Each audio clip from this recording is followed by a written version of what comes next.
How much time do you spend creating a single video? What if I told you you can significantly decrease the time it takes you to edit by learning these simple shortcuts in Davinci Resolve? Let's get started. So we're getting started with a very easy one. So you have your footage and dragged it to the timeline, and now you want to view it. Bring your playhead, which is this red vertical marker here, to the beginning of the timeline. You can press play on the timeline viewer controls to watch the clip, but I prefer using the keyboard shortcuts. It's just faster and an easier way to pinpoint the shots or the frames that I want in the video. The way to do this is by using L, K, and J on the keyboard. So L to play, K to stop, and J to play reverse. You can also control how fast you want your playhead to move by pressing the corresponding key more than once. So pressing L multiple times increases the speed of play, and pressing J multiple times increases the speed of play reverse. So you have viewed your clip and now you're ready to make some cuts. By default, the selection mode will be highlighted, which is A on the keyboard. And what you want next is to find the frame that your video will start from. If you're starting from the beginning, no problem. For me, I want the video to start from a little bit further. There are a few ways to cut the clip. One is to watch the clip and make the cuts where you want by pressing Ctrl B, like this. The other way is to press B on the keyboard, which will activate the blade edit mode. Now, this is my second favorite method, and I will show you the first one later in this video. And I use it when I want to skim quickly through a video that doesn't have a lot of frame changes. It's not an action movie or an FPS game, for example. So press B on the keyboard and move across the clip. It will play matching the speed of your mouse movement. Find the starting point that you want. For me, I want my video to start from here. There's just one thing that I have to tell you about Control B and B. So Control B cuts all tracks vertically, unless you have some of the tracks locked. And B only cuts the track where you have your cursor on. After you're done cutting your video, press A on the keyboard to go back to the selection mode to avoid any kind of accidental cuts. Speaking of accidents, to undo any action, press Ctrl Z. And if you want to redo, press Ctrl Shift Z. The next step is to do a little cleanup. Since I want my video to start from here, I'm going to delete the unwanted footage. I can just press backspace on the keyboard, which will delete this clip and leave a blank area. Then I can either move the rest of the clips to the beginning of the timeline or press backspace again to delete the blank area. There's a different way to do this, and it's called ripple delete. Just press delete on the keyboard. One thing you need to be aware of. When you use ripple delete, it will push all tracks to the left. If you want to delete only the selected clip, press backspace.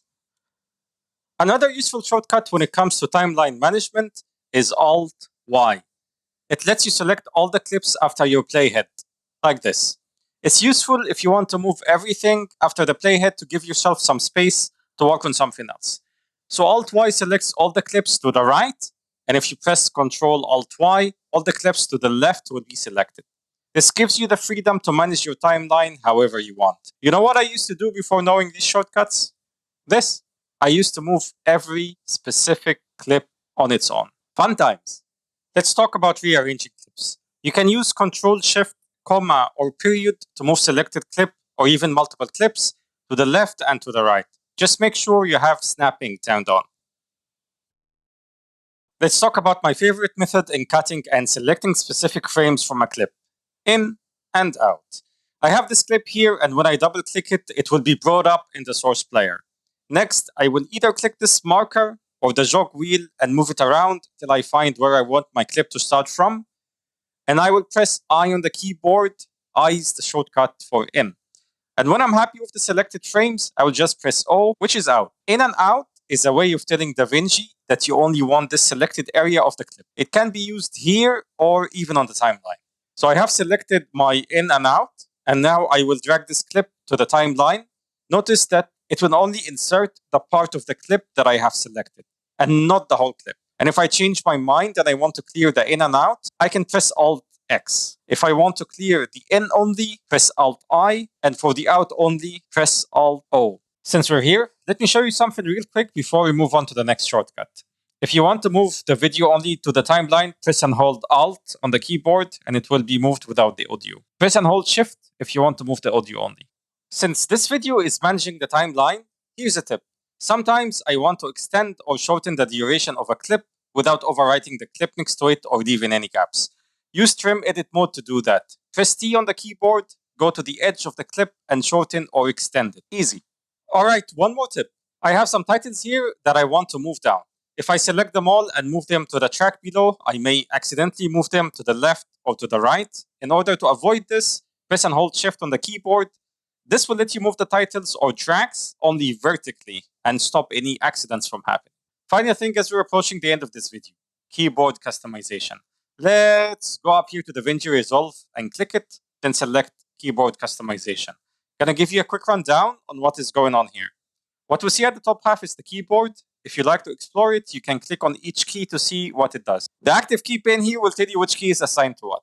Pressing Shift, Control, or Alt, or a combination of the three shows you which keystroke can be used with them.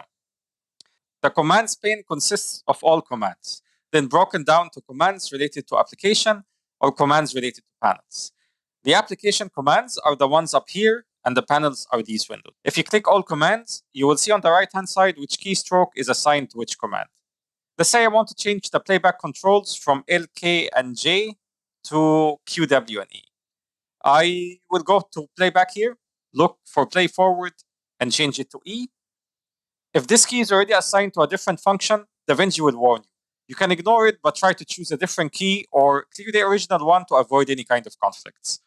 Next, I will change play reverse to Q and stop to W. When you're happy with the changes, click Save.